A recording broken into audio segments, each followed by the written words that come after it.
Hi, I just had the most amazing recorded yoga class with my mentor, Oda.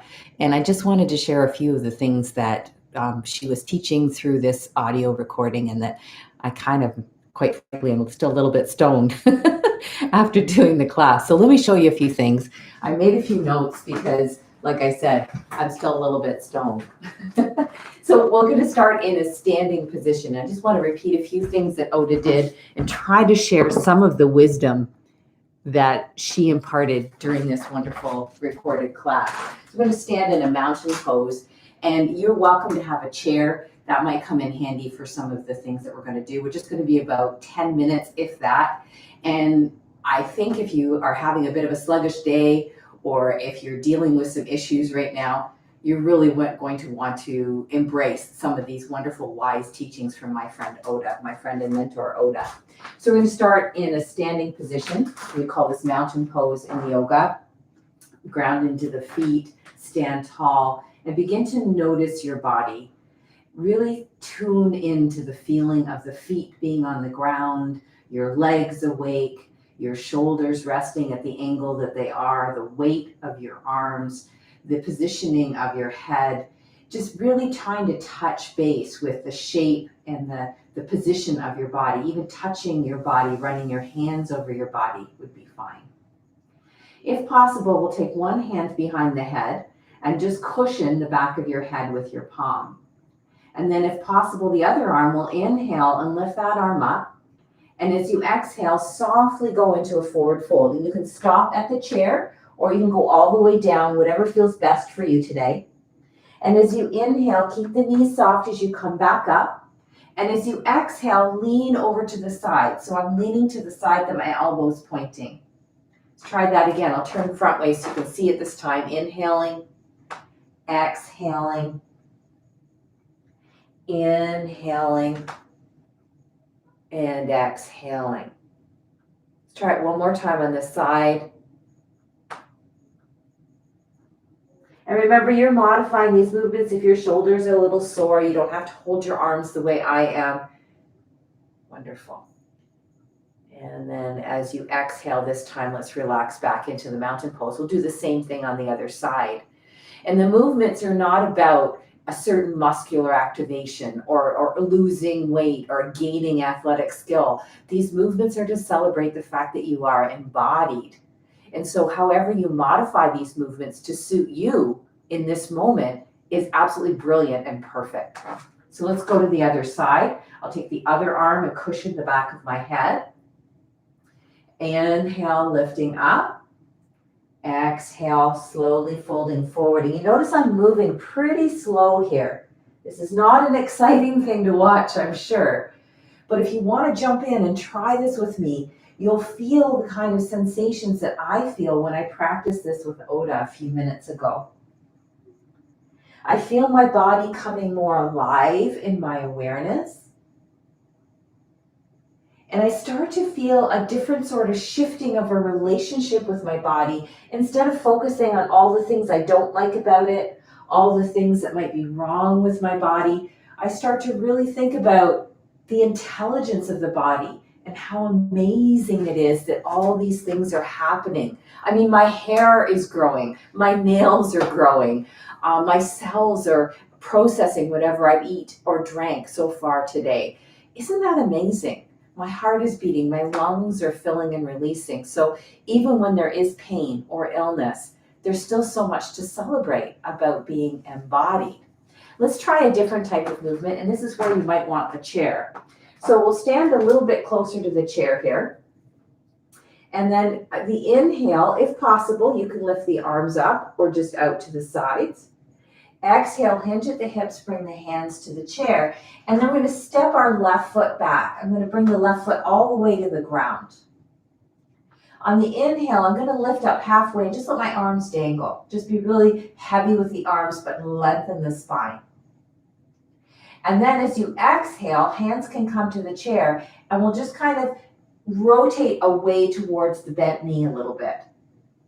And then inhale, that long spine, leg, arms dangle. And then exhale, a little bit of a bend forward, just a little stretch for the back of that leg. And then inhale all the way back up. And exhale, relax your arms. So let's try that again. Inhale, arms might come out to the sides or lift. Exhale, a little stretch forward. Inhale, lift halfway up, arms dangle. Exhale, gentle rotation of the spine. Inhale, arms dangle. Exhale, little stretch. Inhale all the way up. And exhale, relax. So step back into mountain pose. Anytime that you would like to, hey, that chair looks pretty inviting. You could always have a seat. Take seated mountain pose for a moment. Pause this video if you can, and then return to watching the rest of it. I'm going to do the other side now. This time I'll do it without a chair so you can see what it might look like. For me, I'm dropping the right leg back this time. And then when ready, inhale, arms expand. Exhale, forward fold. Inhale, half lift, arms dangle. Exhale, rotation of the spine. Inhale, lengthening, arms dangle. Exhale, forward fold. Inhale, lifting all the way up. And one more time. Exhale, forward fold. Inhale, half lift. Exhale, forward fold. And sorry, that was supposed to be an exhale, rotate, wasn't it? See, I told you I was still stoned from Oda's class. Inhale, arms dangle. Now we exhale a forward fold. And then inhale all the way up. And then we can take mountain pose, which might mean you stand, it might mean you sit. It doesn't really matter. Take a breath in and out. Now, if you don't feel really like getting down onto the floor right now, you can sit in your chair and just kind of follow the spinal movements from what I'm going to show. I'm going to sit down on the floor, a little cushioning for my hips would be nice here. Stretch my legs out. Make sure my sitting bones are just hooked over the edge of the blanket and firmly grounded. Or if you're sitting in a chair, just make sure both of your sitting bones are firmly grounded into the chair. I'm going to bend one leg. Notice I did that without pulling on my body. I want to really respect the intelligence of my body, and I don't want to bully it or push it, especially in this kind of practice where we're working towards mindfulness and movement. Once my leg is into position, now I'll hold on to the shin. Take a nice long spine, so your sitting bones are well rooted, and we're sitting up nice and tall. On the inhale, think of a helium balloon hooked to your breastbone, and it's lifting it up, up, up to the sky. And on the exhale, pull your belly muscles in and let your back stretch out like a cat sort of stretch. And then inhale, that helium balloon is back, lifting the spine. And on the exhale, we're arching out. And one last time.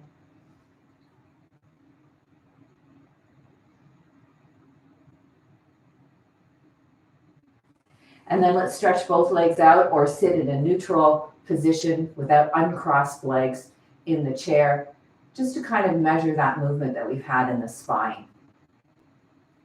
And we can either repeat that the same way in the chair, or if we're on the ground, we'll bend the other knee. Notice I didn't pull on my body. I'm very respectful of its intelligence. But once it's in place, I'll use my arms to help me stabilize. Inhale, helium balloon lifts the breastbone. Exhale, belly pulls back. And repeating that for 2 more breaths, taking your time. So something magic really starts to happen when we breathe in a slow, rhythmic way and time that with very accessible, gentle movements in the body. I'm going to write a blog post in a little while about a research article that I was just reading about the connection between our gut biome, our brain, and the wiring in between that is a nerve called the vagus nerve, which is responsible for helping us relax. Fascinating topic, but suffice it to say for our purposes in this moment that we really want to think about that opportunity to breathe slowly and rhythmically. That talks to those wirings I was just talking about. And then this trunk movement that we've been doing, bends, shifts, massages, creates circulation to these vagus nerves I've been referring to. So it's really helping your brain and your belly talk to each other. It's important in depression. It's important in IBS, Crohn's, colitis, so many exciting anxiety, so many exciting research findings. And I'm going to write a blog post about that pretty soon. But let's do one more thing while we're working with this mindful movement.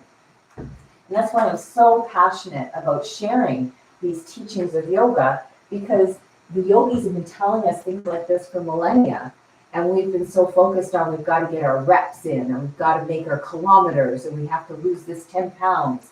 We've forgotten this wisdom of the body. So play with me for just a little bit longer. Coming down onto your back. You can also come onto your bed. So if getting all the way to the floor is not a good plan right now, go to your bed. Bring your phone or your laptop with you, and then let's keep working. After you've had a chance to relax, explore the movement of taking your arms back behind your head. If that's not going to work for you, then don't worry about it. It's not an essential part of this. Slowly lifting one knee up in towards your chest. And then when you're ready, can we inhale, extend the arms, and then extend the opposite leg up. As you exhale, fold gently, arms come down, knee bends. And then as you inhale, one leg extends, pushes up to the sky while the arms extend. This is a very slow movement done with that rhythmic breath that we're learning is so soothing to the nervous system. And when the nervous system starts to soothe, when you can come into relaxation response, when you decide to, then your body can start to really make a lot of beautiful repairs. It gets the nourishment that it needs. Let's rest for a moment before we switch to the other side. So your body has this wonderful, beautiful intelligence, but we're always so busy to pay attention. We're always pushing it. We're always bullying it. We're always cutting it down, criticizing it. And yet, it wants to heal. It wants to support you and get you through all the wonderful things to do today. So let's take a little bit more time to really appreciate and love this. So I'm going to take the other knee up. Maybe inhale, arms lift, leg lifts. Exhale, fold the knee gently as you bring the arms back down. The movement in the body is just at a comfortable range of motion. If it doesn't look like my movement, it really doesn't matter. It's about breathing and creating that rhythmic wave-like movement in the torso. That's what's going to massage that vagus nerve. And maybe you'll feel a little stoned after this, like I did after doing my friend Oda's class. Wonderful. I'm going to finish here by just hugging my knees into my chest very gently. Just taking a couple more of those conscious breaths. You might want to lie down, either on your bed or on the floor here. Practice what we call in yoga shavasana for a moment. And just let it all settle in. So thank you so much for visiting with me for a little while. If you like this approach to yoga, you would love my friend Oda's classes. But I try to teach in the same sort of idea. We have live classes 5 times a week via Zoom. And then, of course, I try to make those recordings available as much as possible. So thanks a lot for being with me. Let's do this again really soon. And have a great day.